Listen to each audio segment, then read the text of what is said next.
Hello, hello, everyone. This is Dr. B from Steps to the Future, coming to you today with a small steps presentation.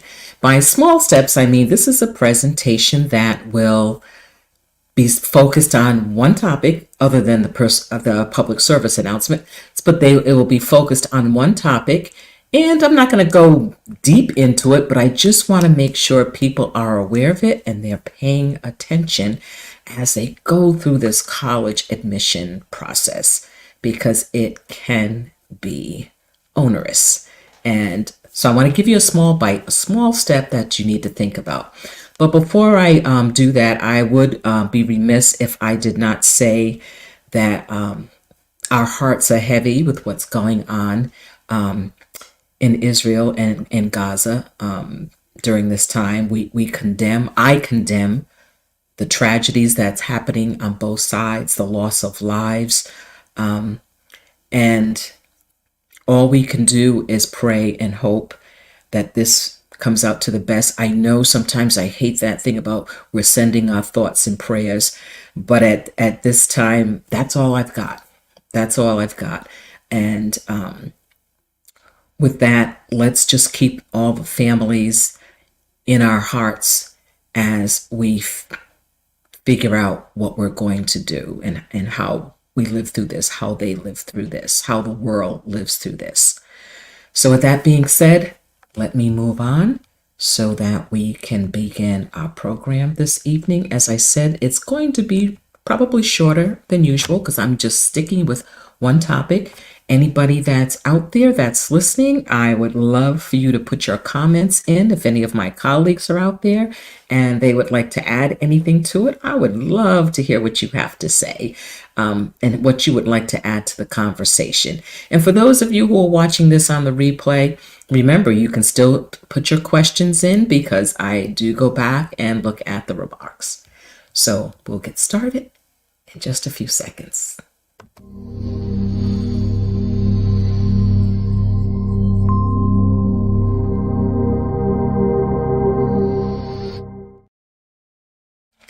And we are back. So one of the things I want to do, the other week, the technology was just like acting up.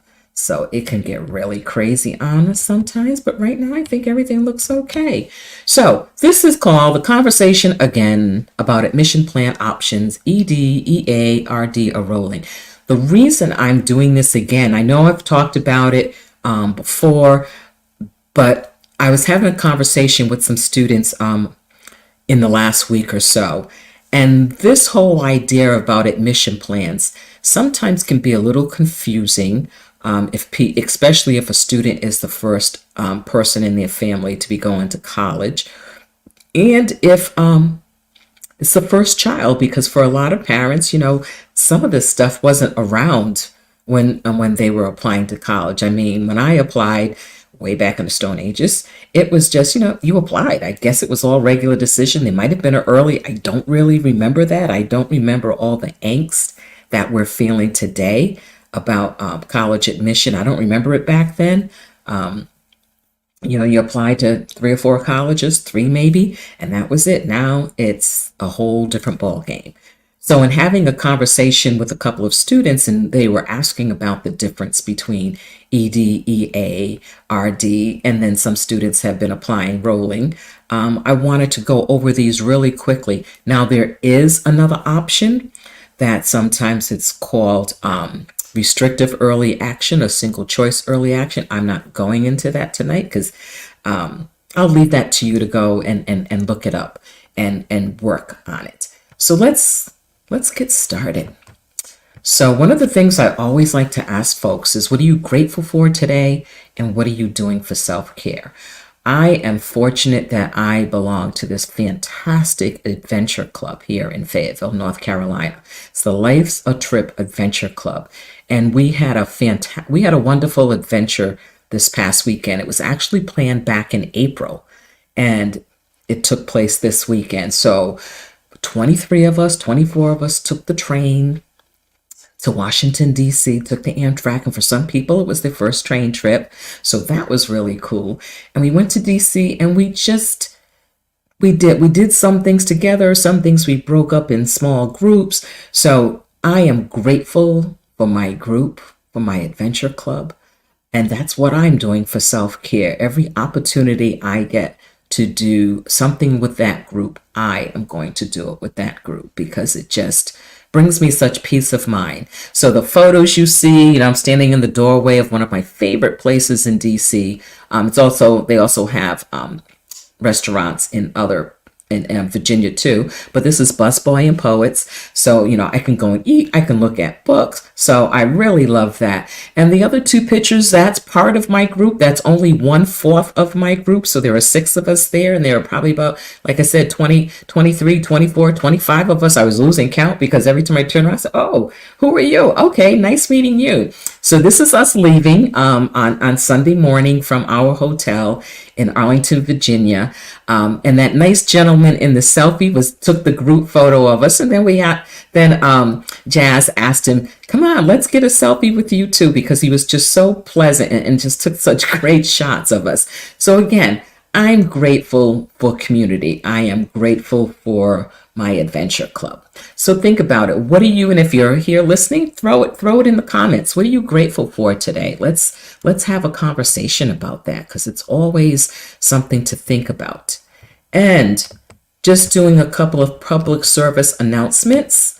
Let me get this up here. A couple of public service announcements for upcoming things.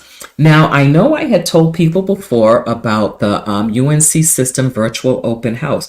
So if you did not get the opportunity to watch it, please, please, please go on this site that you see down at the bottom, and all of the recordings are there. So it's 4 days of 1-hour presentations where they have broken up the 16 UNC system colleges and universities into 4 nights. So you can go on there and you'll hear information from an admission person about the school. But then the part I really love is you get to hear from students who actually attend those schools. So please, please, please go on there. And these are something that's available to anybody across the United States. It's not just for students in North Carolina. That we do have in North Carolina, we do have restrictions on the number of out-of-state students a college can take, but it really does vary from college to college. So you have to check to see what the out-of-state limit is or a cap is. So I know, for example, like UNC Chapel Hill, it's 18%. They are not supposed to take any more than 18% of out-of-state students in their freshman class, but then there are other colleges where it's 35%. So again, go back, make sure you take a screenshot of this URL, and you can catch all of the recordings of this virtual open house. So please make sure you do that. And next slide. So some of you know, I know I talk about it all the time. I'm president of the North Carolina Career Development Association this year. And we have a fantastic professional development team, our continuing ed committee. They have been working incredibly hard to help us provide professional development. But here's the neat thing. Our professional development isn't just for our members. This is opened up to anyone. So if you just go to that URL that you see there, nccdaonline.org/events, you can register for this webinar, which is this week, this Thursday at 4 p.m. So again, 4 p.m. Eastern time. So anyone is welcome as long as we have room. We do have a capacity on our Zoom account. So again, AI is everywhere. So if you're around and you want to learn a little bit more about it and how it's affecting the fourth industrial revolution, looking at technologies, AI, automation, and robotics, please go right ahead and register for this. So that should be the end of my public service announcements for today. So let's kind of get into this whole thing of what kind of admission decision students should be thinking about. And like I said, I'm just going to give an overview of these. They're I will give you some resources at the end where you can dive deep into it a little bit more. This is so funny. I'm looking at how this is showing up on the screen. So usually when I do a PowerPoint, I have it on my other monitor. And this time I decided, oh, let me see about uploading it to the system and see how it's, and I see how the G in rolling is like kind of out of place. So folks, I wasn't half asleep. That's how it looks on the original one. The G is in the right place. It's just showing up on this particular screen. So I'm noticing a little things are off, but see, that's what you do. You learn from your mistakes, and you go back and you fix them the next time around. So here are probably 4 of the most common admission options. We have ED, which stands for early decision, EA, early action, RD, regular decision, and rolling. Now, probably many of you in my age category or a little younger, you remember applying regular decision, maybe early action. So all of these different options are like, what is all of this? So let me go over these quickly. And as I said, I'm not going to spend a lot of time on these because I'm going to give you a resource so that you can make sure you do some more research. So early decision. Early decision is just what it sounds like. You apply early to a college. So for example, it might be October 15th. It might be November 1st. Probably the 2 most common early decision dates are November 1st and November 15th. You apply early, you hear back early. Now here's the thing with early decision. If you apply early decision and you're accepted to that college, as long as the finances are something that are within the family's budget, and you'll find that out when you get your acceptance back, then you are obligated. You have signed a contract saying that you will drop all your other applications and attend that school. So when a student applies early decision, there's an extra step in the application process. There is an ED contract. The student signs the ED contract. One of the parents signs the ED contract, or, whoever's the adult is in charge of that student. So it could be, a guardian, one parent, 2 parents, it depends, but a parent will sign off on it. And then the high school counselor also has to sign off on it. This is so everyone understands what ED means, so that there is absolutely no confusion over what it is you are supposed to do. Now, ED, I have mixed feelings about ED. Because first of all, I feel that ED definitely works for families that do not have to worry about the cost of college, do not have to worry about finances. Because see, if you apply ED and you're accepted and you withdraw all your other applications, then first of all, you don't know if you would have been accepted to those other schools, and you're not able to compare financial aid packages. So the question we always get from people, well, we can't compare financial aid packages. So what if I am accepted to this school and then the financial aid package they give me, my family can't afford it? Well, that's when you have a conversation with someone in financial aid and admissions, and you lay out your case. And if it remains the same, then you may withdraw your application and then proceed to the other schools that may have been on your list. But see, you withdraw the application, so now you've got to call those schools, email those schools, and reopen those applications. Many colleges that use ED use it as a form of, it's an enrollment management strategy. So what they're looking to do is to solidify, solidify as many students in their incoming first year class as possible. Because if somebody applies ED now, that means 9 times out of 10, they're coming to your school. So you know how many students you're going to have. But you also have to be careful, because you do want to leave room open for regular decision, because you may have some students in the regular decision pool who meet your institutional goals, or meet the college's institutional goals. I was talking with a student earlier today, and we were talking about institutional goals, and she goes, "What is that?" I said, that's a good question. I said, every college has a plan for what they want for their particular school. Maybe they're looking to enroll more males. Maybe they're looking for more students from North Dakota. Maybe they're looking for less students that want to major in computer science.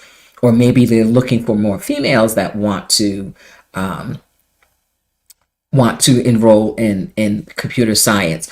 So what their institutional goals aren't usually transparent to us, unless you happen to work for that school. So that's a part of that whole process that we really don't know a lot about. We don't have the information for it. So we just have to put forth the best application package possible and go from there.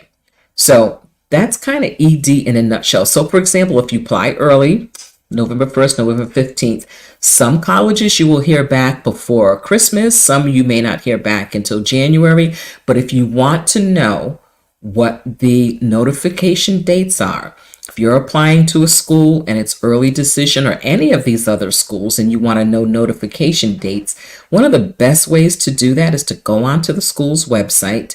And sometimes it's a little tricky to find the information. So what I tend to do is a shortcut is I'll just Google the name of the school and then admission notification date, and it'll take you to the page on their website where it has that information. So it will tell you application deadline, and then it will also give you notification date.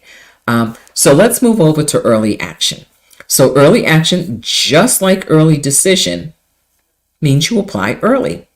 So a lot of students students here in North Carolina who were applying early to UNC Chapel Hill, their application was due by yesterday, October 15th at midnight. So early action. But the big difference between early action and early decision is that early action is non-binding. So what does that non-binding mean? We keep throwing out all these terms and people are like, okay, what does that mean for my kid, or what does that mean for me? Early action means when you apply early, you hear back early, but you actually have until May 1st to make a decision. So when I have students that, and this is just me, you'd have to talk to your school counselor or your independent educational consultant, or whoever you're working with. Especially if my students seem to be academically eligible and everything else is in place and essays are ready, I strongly encourage my students to apply early action. We're starting to see more and more colleges use that early deadline to accept most of their class. And it varies from school to school, so I shouldn't say all colleges are doing that. There's quite a few that are doing it. And I'll give you a resource that you can look at so you can get an idea of how some of these things are playing out.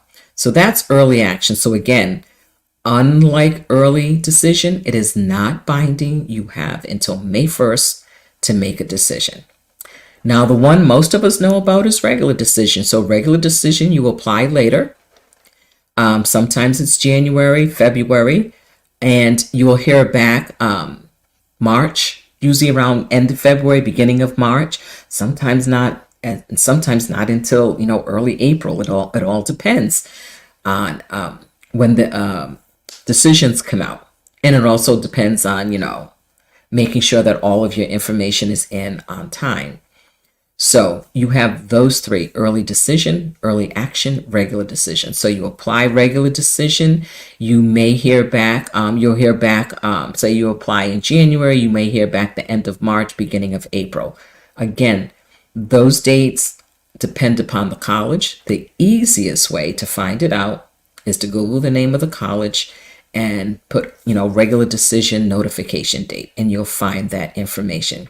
So let me just switch back a little bit to EA. So for example, students that applied to UNC Chapel Hill, they applied October 15th.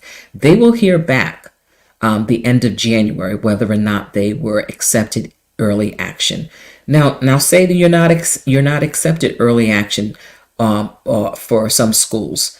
Some schools, there are different ways that they could go about this. They could say, yes, we're accepting you. They could say right out, no, we're not accepting you. they could say, we're going to defer you to regular decisions. What does that mean when somebody says I'm deferring you to regular decision? And why would they even do that? It could be, and there are many reasons. So again, it varies from college to college, and it varies from student to student. But say you apply early action and your application is deferred. It could be that the college, they're still interested in you because they didn't deny you outright, but they want to see your first semester grades because they're not quite sure academically if you can handle the challenge at their school. So they're asking you to submit grades. So that's a possibility. And then sometimes you could go from, regular decision and still get deferred and go to the wait list. That's another whole story. I'm not going to get into that one. The fourth one on the screen is rolling admission. So there are colleges that do rolling admission. So what's rolling admission? Rolling admission means, for the most part, that you apply to the school as soon as your application is ready to be submitted. You go ahead and submit. And most of the time, you might hear anywhere from 1 week to 3 weeks to 4 weeks, depending upon the volume of application a college has. You will hear back from that college. So I have students who applied to East Carolina University, rolling, and they've already heard back, and then there were acceptances. Yay, thrilled about that.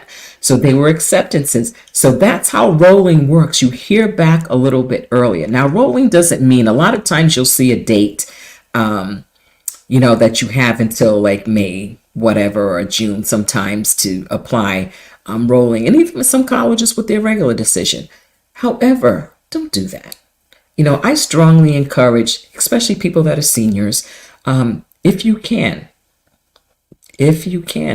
try to get all your applications in before Christmas vacation so that you can just have a Christmas vacation without the stress of any of this hanging over your head. For those of you that are juniors, I hope you're paying attention to this. Juniors, sophomores, freshmen in high school, I hope you're paying attention to this, that you need to be thinking about these admission plan options. That's something you can read up about. You can learn a little bit more about it. But also remember, things may change.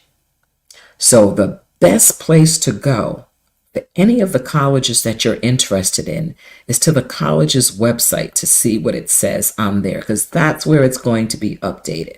So those are 4 of the admission plan options that you should be thinking about: early decision, binding; early action, non-binding; regular decision, non-binding; rolling, non-binding.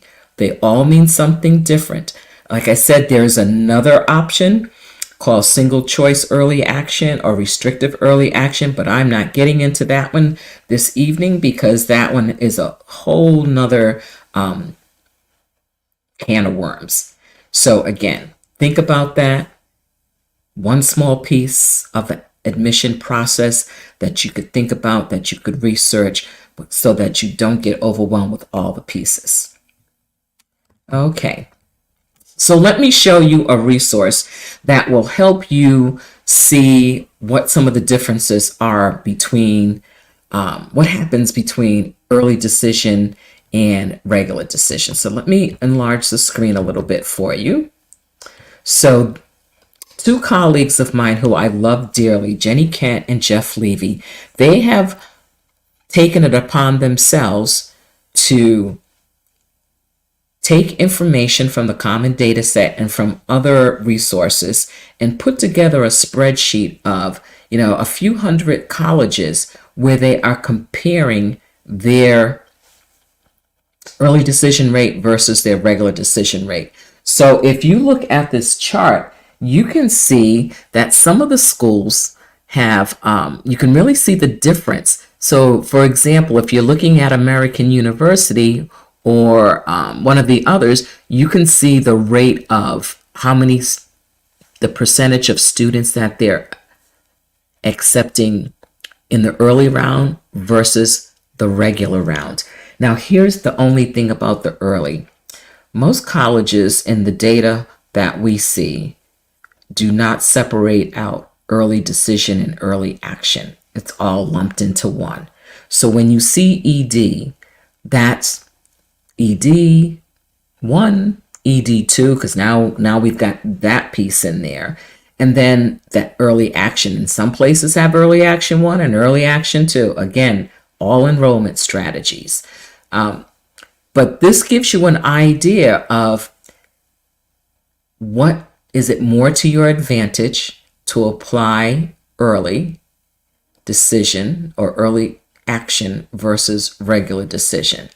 Now, a lot more goes into this than just say, is this more advantageous to you? Because you've got to make sure you're ready. You've got to make sure you're putting forth an application that is as good as it can get. You also have to make sure if you're doing early decision that you're applying early decision because that's the school you want to go to. You don't apply early decision just because you think, okay, let me do this. This is my best chance. It is really important that when you apply early decision, that you do so knowing that that is the school that you really, really want to attend, that it's your number one school, and that your family can afford it.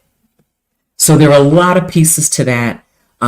So if you go to this URL, to Big J Educational Consulting, this is a bit.ly link that will take you to their site, and you will see this chart there. This is just a screenshot of just a piece of it, but it will definitely give you an idea of what you need to be thinking about. So again, please go to this. It's Big J Educational Consulting. This is the URL.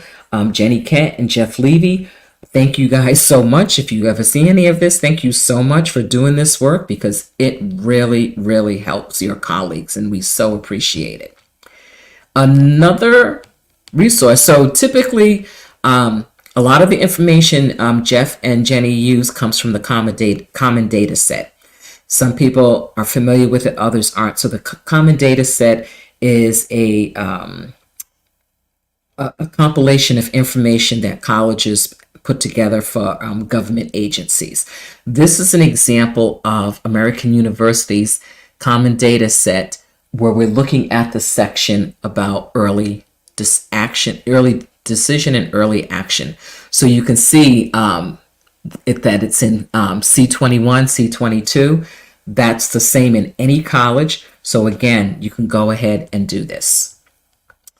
And then we have, so here's my book recommendation, but it's also a resource that I think you should really use. This book is this is the 5th edition, Admission Matters: What Students and Parents Need to Know About Getting into College.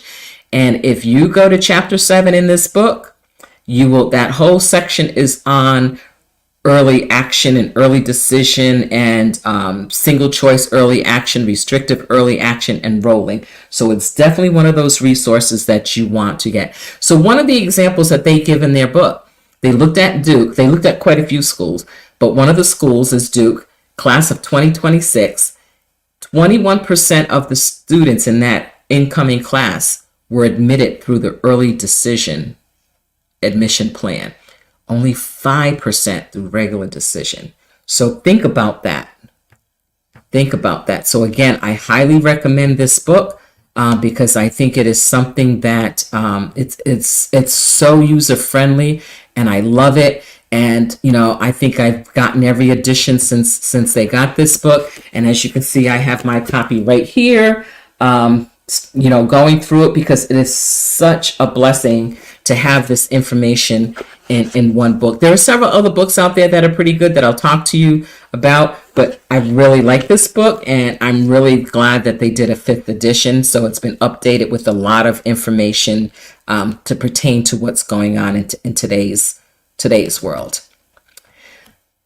That's it, folks. So I'd love that if you want to connect with me. One of my favorite platforms is LinkedIn. So I would love for you to, connect with me on LinkedIn. Let's have a conversation. If you're out there and you have a junior who is interested in additional college counseling and advising, please reach out to me. You can reach out to me through my LinkedIn, or you can reach out to me. You can email me, Dr. B at stepstothefuture.com, or you can go on to my website, and on my website, you will be able to see a place there where you can make an appointment for a consultation. So again, this is a small step. Don't try to bite it all off at once. Take those small steps. So start thinking about admission options. Think about the plans. Early decision, early action, regular decision, rolling, single choice early action, restrictive early action. What makes sense for you? Not for your neighbor down the street, not for your cousin's uncle's kid. What makes sense for you and your family? So again, this is Dr. B from Steps to the Future, and I really thank you all for tuning in tonight. This is one of the small steps. Again, one small topic, so as not to overwhelm you, but please look at it again. If you have questions, I'm telling you, this book is really good. It really goes through quite a bit of things for you. So run to your nearest bookstore and pick up Admission Matters. It's the 5th edition. What students and parents need to know about getting into college, and it's pretty good. So again, thank you so much, and hopefully I'll see you next week, maybe with the guests, maybe with another small step. So you'll have to tune in and see. Take care, everyone, and have a fantastic evening.